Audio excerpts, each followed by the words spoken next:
Shalom saudara dikasihi Tuhan, berjumpa kembali kita dalam program Santapan Rohani. Sebelum kita masuk di dalam doa saudara, kita baca kebenaran firman Tuhan. Roma 14 ayat 19. Sebab itu marilah kita mengejar apa yang mendatangkan damai sejahtera dan yang berguna untuk saling membangun. Puji Tuhan. Jangan mengharapkan yang berlebihan dari gereja saudara. Banyak orang kecewa dalam bergereja. Apa sebabnya saudara? Sebagian berpikir bahwa di gereja kita bertemu dengan orang-orang sempurna. Ada lagi yang berharap bisa mendapat perhatian yang cukup dari gereja. Bisa berbicara leluasa dengan pendeta dan diperdulikan. Nyatanya sulit saudara. Tidak ada gereja yang sempurna. Ukuran gereja sempurna bukan karena besar atau bukan karena indah gedungnya, juga bukan karena banyak jumlah jemaatnya, bukan karena pendeta atau gembalanya populer, apalagi dikaitkan dengan banyak orang berduitnya. Itulah sebabnya ada orang yang kecewa ketika masuk dan aktif dalam suatu gereja, mengharapkan hal-hal yang hebat, sempurna, dan mulia dari gereja. Akhirnya kecewa saudara, mundur dari pelayanan, bahkan pindah gereja. Kita lupa bahwa gereja adalah kumpulan orang-orang yang belum sempurna. Orang-orang pengurus majelis, juga pendeta atau gembala adalah yang sedang diproses, dibentuk untuk mencapai kesempurnaan dari Tuhan. Saudara boleh cari dimanapun di dunia ini, tidak ada gereja yang sempurna saudara. Lalu apa yang seharusnya ada di gereja? Gereja adalah tempat di mana seharusnya kita menyembah dan memuliakan Tuhan. Haleluya. Gereja adalah kumpulan orang-orang percaya di mana kasih nyata dipraktekkan. Gereja mestinya menjadi tempat atau wadah di mana kepedulian dan kasih sayang diobral sebanyak-banyaknya kepada sesama anggota. Gereja adalah seperti sekolah saudara, di mana kita belajar firman untuk membimbing hidup kita.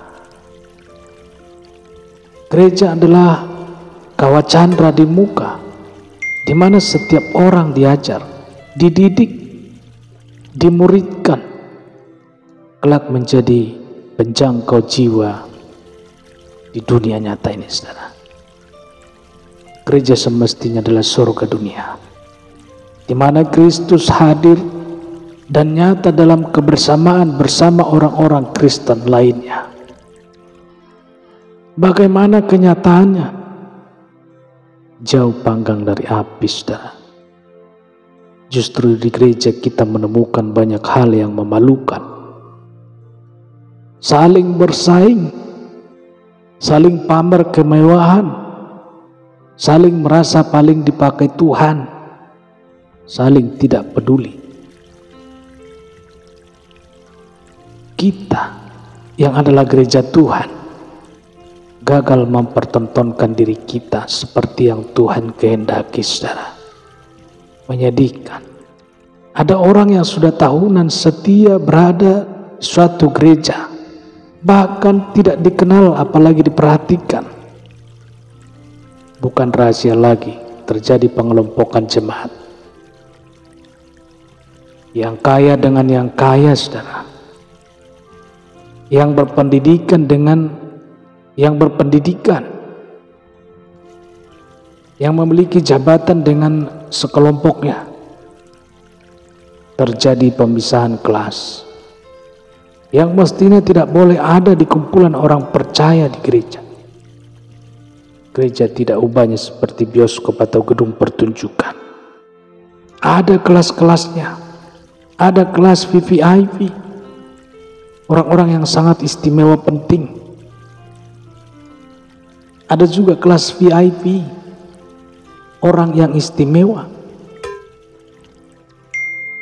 Saudara yang dikasihi Tuhan, bagaimana kita harus menyikapinya? Pemilik gereja adalah Tuhan Yesus sendiri. Tentu kita tidak boleh marah apalagi keluar dari gereja. Seburuk apapun wajah gereja kita,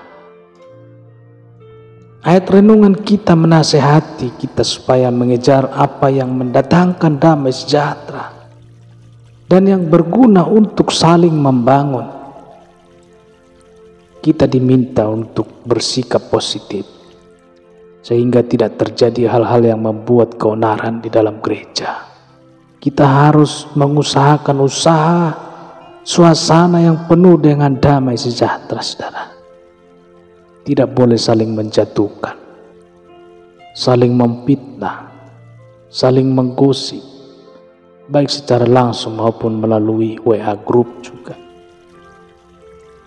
Di gereja manapun pasti ada masalah. Mari kita bersikap dewasa, mendoakannya, dan menangisinya di hadapan Tuhan, saudara. Bila perlu menyampaikan keprihatinan kita kepada pendeta yang ada di gereja. Saudara dikasihi Tuhan, kita baca Mazmur 133 ayat 1-3. Nyanyian ziarah Daud, sungguh alangkah baiknya dan indahnya apabila saudara-saudara diam bersama dengan rukun, seperti minyak yang baik di atas kepala meleleh ke janggut, yang meleleh ke janggut Harun dan ke leher jubahnya, seperti embun gunung Hermon yang turun ke atas gunung-gunung Sion, sebab kesanalah Tuhan memerintahkan berkat kehidupan untuk selama-lamanya. Saudara kasih Tuhan, carilah damai dengan sesama teman gereja kita. Jadikan gereja kita ruang pamer kerukunan dan kepedulian satu sama lain. Itulah tandanya kita menyatakan kasih Tuhan. Puji Tuhan, kita berdoa. Bapa di dalam surga, kami sapa di dalam nama Yesus Tuhan. Kami bersyukur kami sudah mendengarkan firman-Mu yang menasehati hati dan pemikiran kami. Untuk kami selalu menjadi berkat bagi orang lain. Untuk kami selalu harus menjadi berkat bagi sesama kami. Saling membangun, saling menghormati dan saling mengasihi. Tuhan, inilah pribadi kami Tuhan. Sudah mendengarkan renungan firman pada saat hari ini. Biarlah Kau berkati hati dan pemikiran kami, untuk kami dapat menerapkan sesuai dengan kebenaran firman-Mu Tuhan. Di tengah-tengah di mana kami beribadah, di mana kami Tuhan berkumpul memuji muliakan nama-Mu, di rumah doa kami masing-masing. Terpujilah nama Tuhan. Biarlah Engkau berikan hati kami, hati yang menjadi berkat bagi orang lain. Terpujilah nama-Mu Tuhan.